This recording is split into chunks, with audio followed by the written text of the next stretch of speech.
Hello and welcome to a Smurd P video, and today we are looking at Godzilla vs. the Mighty Morphin Power Rangers Issue 4, an IDW Boom Studio crossover. And we have this beautiful cover, which looks absolutely fabulous. Really do like it. And with cover B, I pre-ordered it on Forbidden Planet. I didn't have a clue what the actual cover was. I was just going with B's just for the sake of it. And I saw this come out. I almost double dipped because I saw an eBay. I thought, wow, that looks amazing. I need to get that, thinking it was another variant, but it turned out that it was just cover B. There we go. My uninteresting story. So this story is written by Cullen Byrne. Art is by Freddie E. Williams II. And he's been doing this, and he's been doing most of the variant covers as well. Letters and design are by Johanna, Natalia, and Nathan Widdick. I apologize in advance if I said anybody's name incorrect. I like saying names correctly, but you know what? When you're reading names, sometimes you sound wrong, unfortunately. So, the Megazord and Godzilla are taking a pounding from Scorpina and the monsters. However, the Rangers feel like Godzilla sort of responds to how they need him, but they also are wary that perhaps he could still be a foe and not necessarily a friend, so it could turn on them at any moment. Rita is getting frustrated and saying, don't let them get the best for you, Scorpina, go finish them off, etc. Now, Scorpina then starts getting attacked by the spider when she tries to order it to go fight out there, and this is where the rift between Rita and these leaders of these aliens, because what happens with these aliens is that they actually have no control over them. They summon them, they let them loose, and that's pretty much all they can do. They can't do anything. They can't steal them, they can't guide them. Pretty much that is it.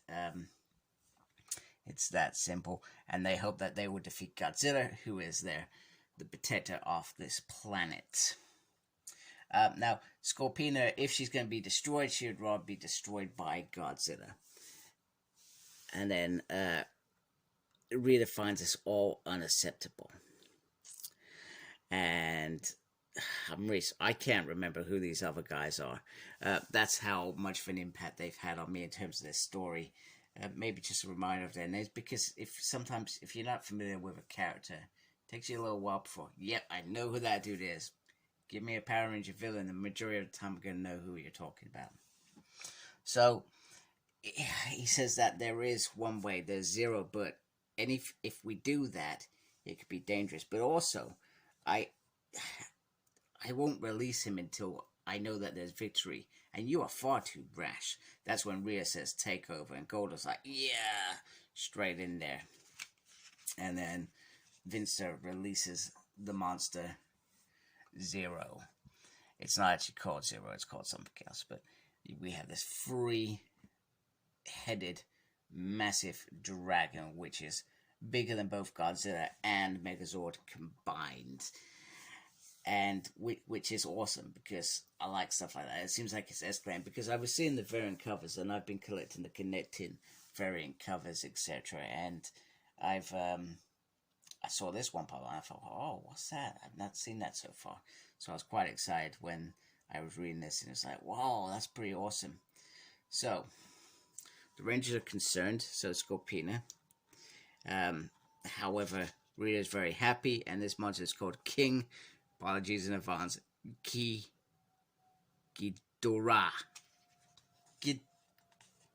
That's what we're going to call it. Anyway, it's probably completely wrong. I probably said that completely wrong. Now, this monster starts ripping them proper to pieces. Just when they were starting to get some sort of ground in the battle with the other monsters, this monster just is throwing them around. It's ripping them to pieces. They cannot sustain anything against this monster. Even Godzilla struggles, and it starts drawing off energy from Godzilla. So Rita is very happy with this, that it's draining the energy, etc. And then it turns on the UFO, which is brilliant, and pretty much This is what the villain says. He says, I told you it was unpredictable. You cannot predict these things with these monsters. They will turn on you. That's what they do, you know. Meanwhile, Tommy, who looks like a young Wolverine in this picture, look at that, he looks like a young Wolverine, realizes that door's unlocked because of the attack, and he starts escaping, etc. So he's trying to get, he's paracoing back. However, he is stopped by the villain there, who has a gun pointing at him. He is in trouble. So pretty much, they're in the water. Water's seeping in. Well, that's what I see anyway. Water's seeping in. They are in trouble because this monster is going to destroy them. They are dead in the water at this point. Dead in the water.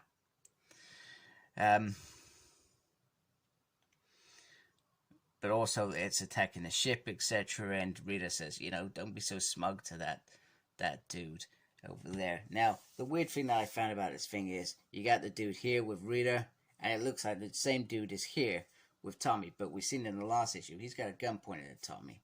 So he is not the big Kahuna here, but he looks like a big Kahuna, because how could he be in two places at once? This is where, even though it's great that they've got two different parts of the storyline in there, maybe they should have done this bit and then done the little Tommy bit, but I guess they needed it to be scary because Tommy had that gun pointed at him for a second. So that was something that I noticed, that if that is the controller, whatever he's called, it's a little bit off him. However, he decides, so this dude, shit gives him the Morphin. He says, you know what? Get out of here. He says, I'm still going to destroy your world.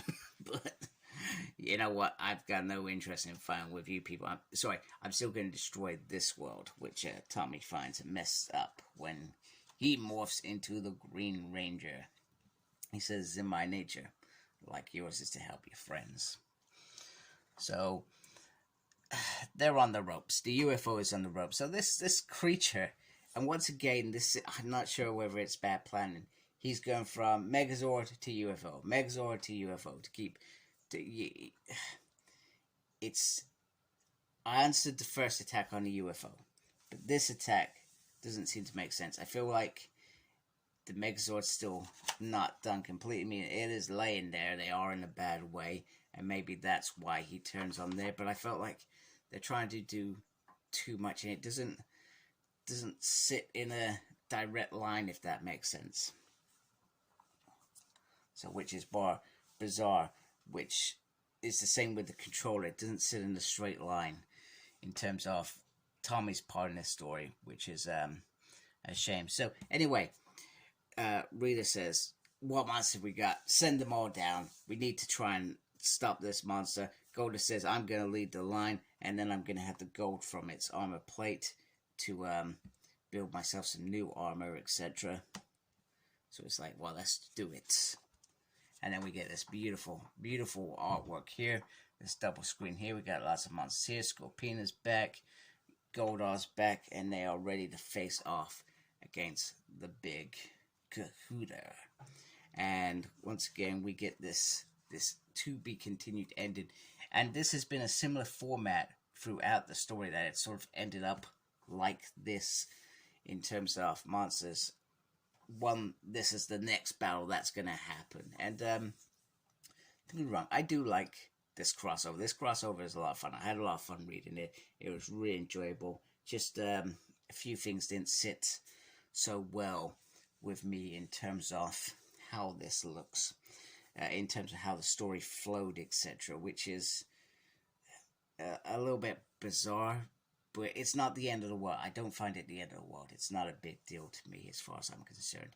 You know, this crossover, at the beginning when I saw the crossover, I was like, meh. I was going to get it, but because I collect everything with Power Ranger comics, you know, that's my whole collection of comics is Power Rangers, nothing else. So it was going to happen, and I was going to read it and review it, but I didn't think I would like it as much as I have liked it. I think the trouble for me is the interactions between Godzilla and Power Rangers, non-existence. Same with the monsters and the Power Rangers and reader, etc., it's non-existent. So there's no communication there, no banter, no wittiness, no interaction. And then the reader and the controller interactions, they're okay, and the Tommy bit thrown in there makes it a little bit interesting, but it's not like it's flowing. I would have liked the controller to be maybe something a little bit more, not like Shredder, but something that could stand up to her. And that's the idea, is that they can, which one's going to betray which makes the story more interesting. Anyway, this is a great story. I enjoyed it. I do recommend, if you can grab them, grab them. I don't suspect they cost much if you want to go get them. That's the connecting cover. I've got that, and maybe at the end of this I'll do like a little short, etc. And sorry about my coffee stains, it's still early, so I haven't had a chance to clean up. So I hope you like my review. If you do, please subscribe to my channel. Really appreciate that. Make sure you look after yourself. Very important these days. And as always, embrace the geekiness. Take care. Goodbye.